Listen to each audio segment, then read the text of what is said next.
तो इस वीडियो में आज हम लोग समझते हैं कि आखिर क्यों 42 डिग्री 30 ईस्ट लॉन्गिट्यूड को ही भारत का मानक समय लिया गया, और अगर ये नहीं लिया जाता, इसको लेकर अगर हम इस साइड को लेते तो इसमें क्या दिक्कतें आती, और ये भी समझेंगे कि आखिर में भारत का मानक समय एक से अधिक कर सकते हैं या नहीं।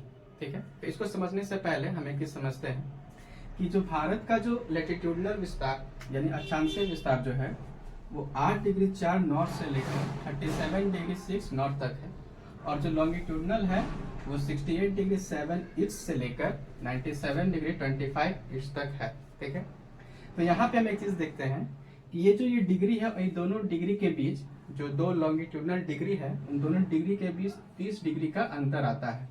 यानी अगर इस डिग्री से इस डिग्री को हम घटा दें तो 30 डिग्री का अप्रोक्सीमेटली 30 डिग्री का अंतर आता है। ठीक है, और पिछले वीडियो हम बताए थे किस तरह हम किसी के लॉन्गिट्यूडनल के बीच का डिफरेंस निकालते कैसे हैं। जैसे ये बताए थे कि 15 डिग्री पे 1 आवर का डिफरेंस होता है, तो 30 डिग्री पे कितना होगा 2 आवर का डिफरेंस। जब यहाँ से यहाँ तक 30 डिग्री है, इसका मतलब यहाँ से यहाँ तक कितना आवर का डिफरेंस हो रहा है 1 आवर का, और यहाँ से यहाँ तक 1 आवर का, यानी टोटल 2 आवर का डिफरेंस यहाँ से लेके यहाँ तक हो रहा है। ठीक है, अब देखिए अगर हम इसको नहीं लेके हम 97 डिग्री 25 ईस्ट लेते हैं, क्योंकि सबसे पहले सूरज इधर से उगता है, जैसे पृथ्वी वेस्ट टू ईस्ट मूव करती है, तो वेस्ट से लेके अगर ईस्ट की तरफ जाएगी तो सबसे पहले फेस कौन करेगा, अरुणाचल प्रदेश, जो कि सबसे पहले सूरज जो है यहाँ उगेगा। ठीक है, यहाँ उगने के बाद क्या होगा कि अगर सबसे पहले सूरज यहाँ उग रहा है तो क्यों ना हम इस लॉन्गिट्यूड को ही भारत का मानक समय यानी इंडियन स्टैंडर्ड टाइम घोषित कर दिया जाए। जब पूरे देश को एक ही जैसा टाइम बताया गया है, जैसे मान लेते हैं यहाँ पे बज रहा है 4 AM, सुबह का 4 बज रहा है, यानी पूरे देश में कितना बजेगा 4 ही बजेगा। अब पूरे देश का टाइमिंग एक ही फिक्स है, हर जगह क्या बज रहा है 4। अब मान लेते हैं कि दिल्ली में एक असेंबली बुलाया गया, पार्लियामेंट्री असेंबली दिल्ली में बुलाया गया, क्योंकि पार्लियामेंट में हर स्टेट से लोग आएंगे, इधर से भी आएंगे, इधर से भी आएंगे, इधर से भी आएंगे और इधर से भी आएंगे, हर जगह से लोग आएंगे। अब पूरे देश में कितना बज रहा है 4 बज रहा है, तो 4 बजे बुलाया गया कि आपको 4 बजे असेंबली आना है। इधर तो सुबह हो गया 4 बजे, यहाँ के लोग तो आ जाएंगे, लेकिन जियोग्राफिकली लॉन्गिट्यूडनल के हिसाब से अगर हम देखें तो ये 2 घंटा आगे है। 4 जो बजा है वो यहाँ से 2 घंटा आगे है, यानी एक्चुअल में इधर कितना बज रहा होगा, इधर 2 बज रहा होगा। ठीक है, 2 बज रहा होगा।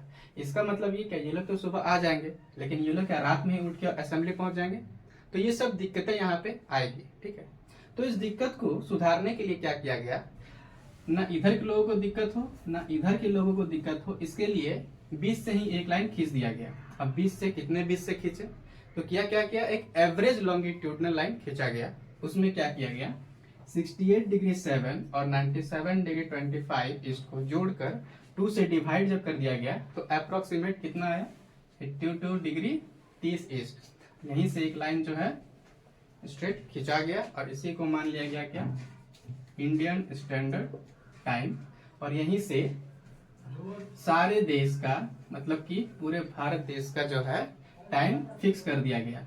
यानी जब तक सूर्य जो है इस लॉन्गिट्यूड पे नहीं आएगा, इस लॉन्गिट्यूड पे नहीं चमकेगा, तब तक सुबह नहीं माना जाएगा, और जब तक सूर्य जो है इस लॉन्गिट्यूड को पार करके इधर नहीं आ जाएगा तब तक सूर्यास्त नहीं माना जाएगा। ठीक है, यानी आप जो पेपर पढ़ते हैं उस पेपर में ऊपर लिखा रहता है क्या सूर्यास्त और सूर्योदय का समय, तो वो इस लॉन्गिट्यूड के हिसाब से ही लिखा रहता है।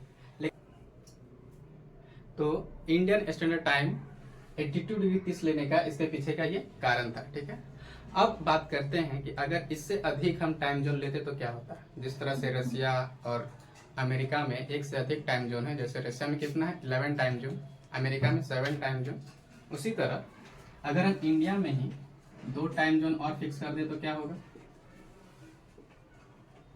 मान लेते यहाँ से एक लॉन्गिट्यूडनल लाइन खींच लिए और यहाँ से भी एक लॉन्गिट्यूडनल लाइन खींच दी। अब मान के चले कि अब जो इंडिया में है अब एक नहीं 3 टाइम जोन चलेगा, यानी यहाँ अलग, इधर के लोगों के लिए अलग टाइम, इधर के लोगों के लिए अलग टाइम और इधर के लोगों के लिए अलग टाइम। तो दिक्कतें क्या आएगी कि जब भी ट्रेन का टाइमिंग तो फिक्स रहता है, मान लेते हैं ट्रेन अगर यहाँ से इधर क्रॉस करेगी तो हमको थोड़ा सा टाइम क्या करना पड़ेगा, घड़ी में पीछे करना पड़ेगा क्योंकि हम पीछे आ रहे हैं।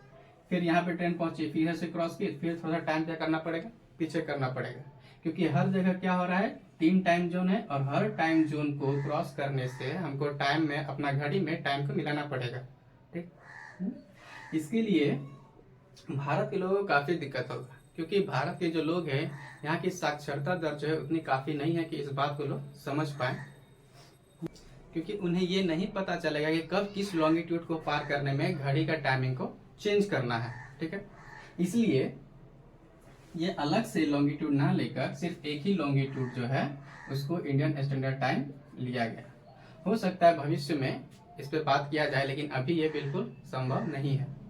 जब इस एक ही टाइम जोन से इंडियन रेलवे या फिर लोग सही समय पर नहीं पहुंच रहे हैं अभी तक, तो 3 टाइम जोन होने पे तो लोग तो और कंफ्यूज हो जाएंगे और समय का पता भी उनको नहीं चलेगा कब कौन सा टाइम बीत रहा है। लोग जो है दिन भर क्या करते रहेंगे, दिन भर घड़ी ही मिलाते रह जाएंगे कि कब किस समय कौन सा लॉन्गिट्यूड क्रॉस कर रहे हैं। तो ये था इंडियन स्टैंडर्ड टाइम लेने का कारण, और हम ये भी समझे कि आखिर हम क्यों एक से अधिक टाइम जो नहीं रह सकते। ठीक है।